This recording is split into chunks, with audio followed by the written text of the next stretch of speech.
তিনি ইচ্ছা করলে অনেক হাজার হাজার কোটি টাকার মালিক হচ্ছেন, কিন্তু একটা বাড়িও নয়। বাড়ি দেখতে আপনারা দেখতেন। আমার খবরটা শুনে আমরা খুবই শোকাত। আল্লাহ দিয়েছিল আমাদের এই বাংলাদেশের একটা চাবি।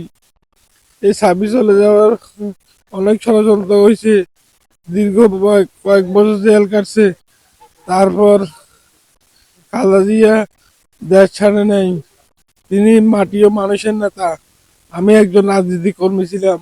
আমি 7 বার জেল কাটছি। আমার নামে 19টা মামলা।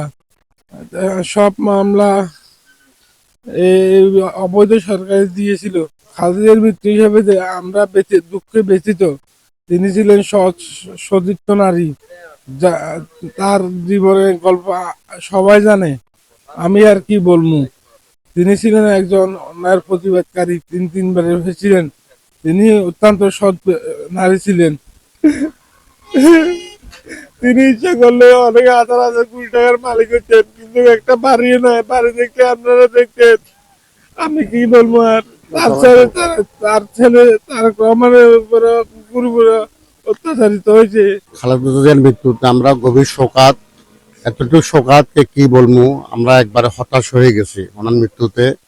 সবাই কান্নাকাটি করতেছে, এলাকাবাসীর লোক একবারে নিস্তব্ধ হয়ে গেছে ওনার খবরটা শুনে। আমরা খুবই শোকাত। ওনার সাথে স্মৃতি আছে 1991 সালে উনি যখন নিজের কর্তৃক বাড়ি আসছিল শ্রীপুর, ফেনী ফুলগাজী দক্ষিণ শ্রীপুর মজুমদার বাড়ি, ওনার চাচিকে দেখার জন্য আসছিল। তো আমরা সবাই গেছি ওনাকে দেখার জন্য। ওনার গাড়ি বহরে ফুল, আমি নিজের হাত দিয়ে ওনার গাড়ি বহরে ফুল এইভাবে বরণ করছি ওনাকে। তো খুবই খারাপ লাগতেছে, উনি চলে গেছে আমাদের মাঝ থেকে। আমাদের মা দেশনেত্রী, উনি খুব হৃদয়বান ব্যক্তি ছিলেন। ওনার মতন সৎ আর দ্বিতীয়বার দেশে জন্মগ্রহণ করবেও কিনা তা জানি না। উনি ওনার জীবনের শেষ নিঃশ্বাস পর্যন্ত আপনাদেরকে ছেড়ে যাননি, আপনাদের পাশে ছিলেন। আপনারা মহান আল্লাহর দরবারে 2 রাকাত নফল নামাজ পড়ে অথবা ইবাদতের মাধ্যমে যে যেভাবে পারেন কাজ দিলে ওনার জন্য দোয়া করবেন, আল্লাহ যেন ওনাকে জান্নাতবাসী করে।